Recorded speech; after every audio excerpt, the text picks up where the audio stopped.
কোথাও কোথাও প্রচারিত হতে থাকে, কেউ কেউ বলেন মূর্তি পুজো অর্থহীন।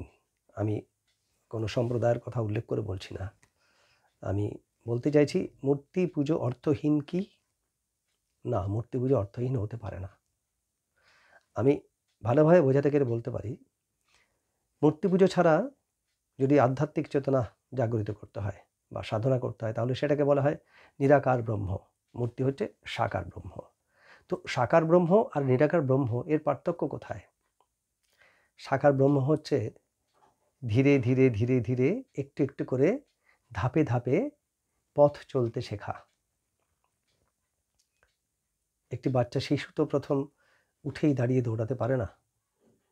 তাকে আস্তে আস্তে আস্তে আস্তে উঠে দাঁড়ানো শিখতে হয়, তারপরে এক পা দুপা করে এগিয়ে তারপরে শেষে সে দৌড়াতে পারে। ঠিক একই রকম আমি বোঝাতে গেলে এভাবে বলি, কথাটা এরকম ধরা যেতে পারে যে সাকার ব্রহ্ম হচ্ছে চোখ খুলে সামনের দিকে তাকিয়ে হাঁটা, আর নিরাকার ব্রহ্ম হচ্ছে চোখ বন্ধ করে হাঁটা। আবার চোখ বন্ধ করে পিছনে হাঁটাও বলতে পারি।